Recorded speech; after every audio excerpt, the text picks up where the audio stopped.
Čo ideme robiť, láska? Nakupovat. Rolexy som si kúpil na posledné Vianoce. 18+. Chanel, baby. Zobrali nás do VIP salóniku. Vykrvácal som v Louis Vuittone práve.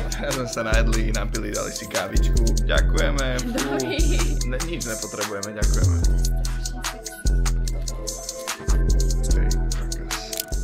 Yo, what's up? Čo ideme robiť, láska? Nakupovat. Tvoja obľúbená činnosť. Mám povedať tvojmu obľúbenú? No povedz. Aká moja? 18+. A nakupovať som nebol asi, ty vole, pol roka, rok.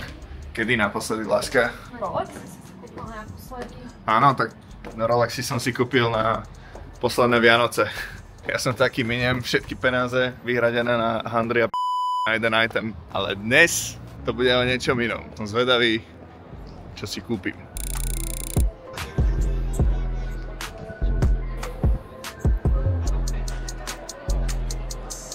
Chanel, baby.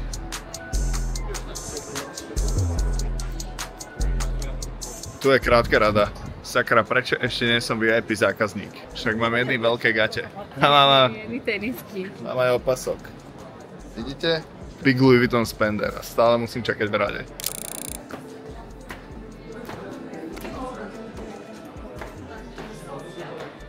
Čakacia doba na človeka, čo nás obslúžuje, 40 minút. Wow. Ty kokos, taký nápor. Šok. Začná. Ako si užívate čakanie? V pohode, ale 40 minút je dosť. 40 minút je dosť, no. Ale aspoň ti tu dajú kávu.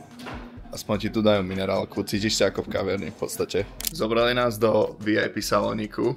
Si nás nejak vytipovali. Ani neviem prečo. Prečo si nás, láska, vytipovali? Lebo ideš kupovať drahé veci. Idem kupovať drahé veci. To bunda je drahšia ako nejaká kabelka, vieš? Že bundy sú dosť drahý špás. No, tak som zvedavý, jak to bude, ale idem vám ukázať, že ako vyzerá VIP Louis Vuitton vo Viedni. Tu nás posadili do takéhoto salóniku. Louis Vuitton Calce to dobré, ne? Toto by sa páčilo veľmi veľa mojim kamarátom. Ja som skôr na Futures.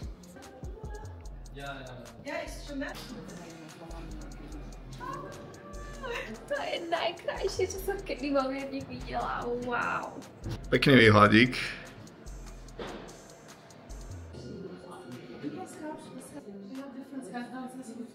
Toto na hodinky, dosť cool. Design. Yeah. It's a nice details with the silk inlays. So you have really a monogram silk inside when you're taking. It's just a feeling of luxury, not only outside, also inside the piece. It's called Varsity Jacket. Varsity Jacket. The Varsity was a jacket that they were giving to the best students in Harvard. Nice. So that is the idea. I am the best student. Exactly, you are the best of the best, so we want to have a special... I am looking forward to this black one. You are looking for the one and only. So this one we got actually yesterday and today.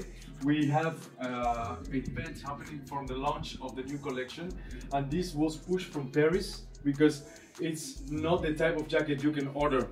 This is a made-to-order jacket, so it's exclusive jacket, one piece, and by chance it is your size, and I believe it's going to look very nice on you. Look at the inlays. So finishing, this is all the monogram, Louis Vuitton.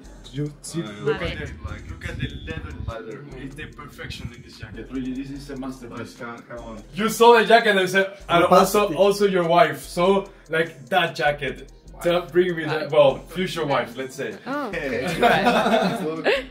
Look amazing. Vyzerám ako Jon Snow z Nočných hlídky. vyzeráš ako Černák. Osobne. Je brutálne. Tak bude strašne drahá. Nie som to vedela. But not everyone, you know, this jacket, not everyone fits with the jacket. You need to but have this is your social personality to wear the jacket, and it's really so too. I can show you, my colleague wears the jacket. and this doesn't is fit him. really leather. Ľudia, on už stratil jednu Valentino bundu a keby stratil túto za 000, Tak by to bolo pekne kyslé, ale strašne ho tu varia. Strašne ho tu varia. Normálne, že dvaja ho tu varia. Ale láska, toto ty keď stratíš... Nestratím. Sľubuješ? Sľubujem, že nestratím. Ľudia, toto sú chainy na nohavice a to je brutálne. Akože chalani, čo toto pozeráte, ja vám tu spravím malý unboxing. Stunning. Pozerajte chalani. Do you like cargo pants, something like this? How cool is that? About the necklace, I don't have like so cool, you know, with more details. I have to take a look if I have, but no problem, yeah. You can try also so this is very Pharrell Williams with pearls, very fashionable because this is a statement from Pharrell Williams. Ste niekedy niekto jedli vo Vitone? Teraz sme sa najedli, napili, dali si kávičku, pozreli novú kolekciu, že ďakujeme, dovidenia. Nič nepotrebujeme, ďakujeme. Newest color actually. Yeah. Čo hovoríte?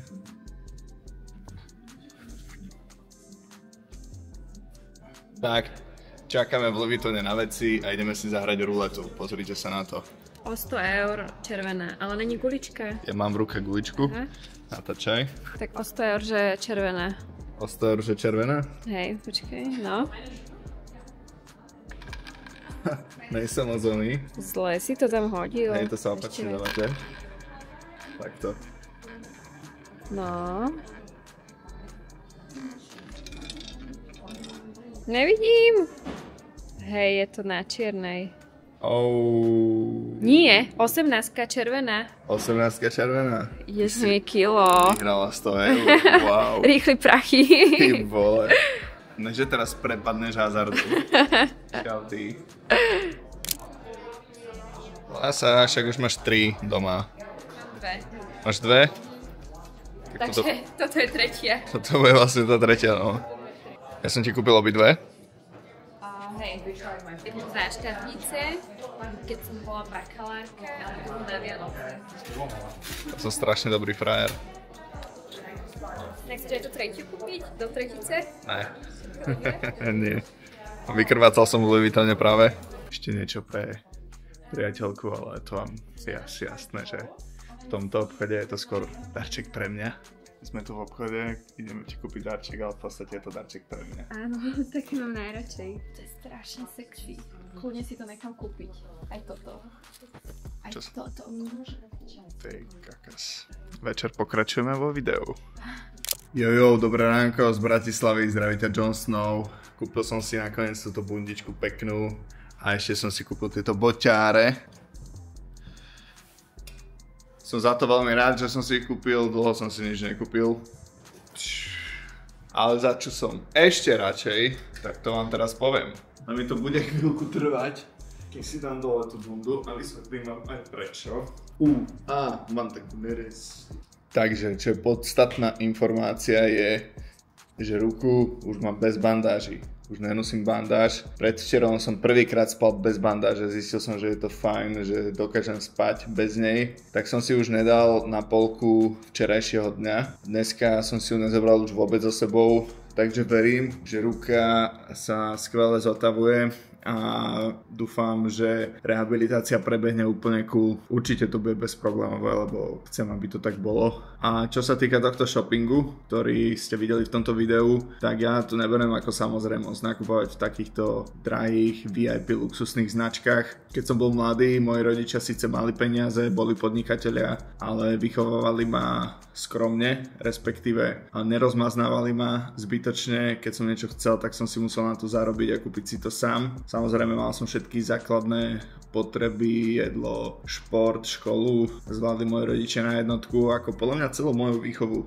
Lebo aj keď peniaze mali, tak ma nerozmaznávali. A všetko, čo som chcel, tak som si musel vydreť sám, zarobiť sám. Nedostal som ani euro na bývanie, nedostal som ani euro na luxusné handry a už vôbec nie na nejakú party, na rozmrdávanie peňazí. Takže shoutout mojim rodičom, spravili ste fakt dobrý kus človeka a verím, že to všetko, čo mám v sebe, ešte môžem ukázať. Ľudia, keď som bol tínedžer, alebo keď som v podstate išiel z domu v 18, tak som chodieval 2 roky, 2 sezóny v jedných botách. Neprišlo mi logické všetky peniaze, ktoré som zarobil, dať do dripu, do oblečenia. To mi prišlo také, že what the fuck, bro, si jak ten škrečok na tej na tom kruhu takom, čo sa stále proste za niečím ženie, ale v podstate na mieste. A takto mi prišli moji rovesníci, čo rozmrdávali každé 1 euro, ktoré im prišlo do cesty. Ja som sa sústredil na budovanie nejakého portfólia, budovanie nejakého majetku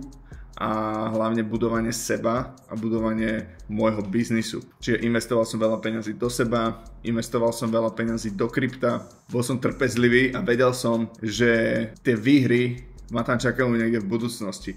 A že príde deň, kedy budem môcť proste pull-upnúť LV alebo hociakú značku a nechať tam 10 000. Vedel som, že to proste príde, ale sústredil som sa v prvom rade na ten progres, ktorý musel nastať, aby som sa tam dostal. Hovorím vám, keď som začal chodiť s mojou frajerkou, ona sa mi smiala, že mám doma v skrini iba merčové handry a 2 pary bot a to bola pravda. Moji kamaráti všetci boli reperi, mali merče, dávali mi trička, ja som nepotreboval reálne iné handry, lebo som mal všetko, čo potrebujem. Nejaké gate zo Zary alebo gate z HMK. Vôbec som si nepotreboval na tom byť nejaký flexer, dripper v mladom veku. Potom, keď už sa podarili nejaké tie prvé veci, tak som si kúpil Louis Vuitton gate, tak som si kúpil nejakú Gucci súpravu. Step by step som si budoval ten šatník a nikdy to nebola priorita. Vždy to bolo iba také, že niečo za odmenu. Ľudia, z tohto vlogu chcem, aby ste si odniesli, že toto je výsledok dlhoročnej práce, nie nejakého, nemá to byť video za účelom flexu. Toto video ťa má inšpirovať, toto video nemá na tebo flexiť. Ja na YouTube pozerám dokonca mladších ľudí odo mňa, ktorí flexia oveľa viacej, lebo sú oveľa ďalej. Ale potom, keď si pozriem tú backstory ich, tak vlastne zistím, že oni možno obetovali oveľa viacej, ako som obetoval ja. Takže ak si máš z tohto videa niečo zobrať, tak od úspešnejších a bohatších ľudí sa inšpiruj. Určite nikdy nezáviď. Daj vedľa seba 100 miliardárov a zistí ten, kto to má self-made, zistí, že či majú v sebe nejakú zášť alebo závisť voči niekomu inému. Závisť určite podľa mňa v týchto kruhoch nenájdeš, tam nepatrí. To je proste príroda. Keď máš v sebe závisť, tak jednoducho nepatríš do tejto sféry. Dobre ľudia, je pondelok, ja idem do práce, máme toho strašne veľa, vidíme sa, ale nie už na Slovensku, už som tu staknutý dosť dlho, vidíme sa na budúce video v Dubaji, teším sa na to, let's fucking go, CC gang, ešte tomu musím dať chvíľku, čaute.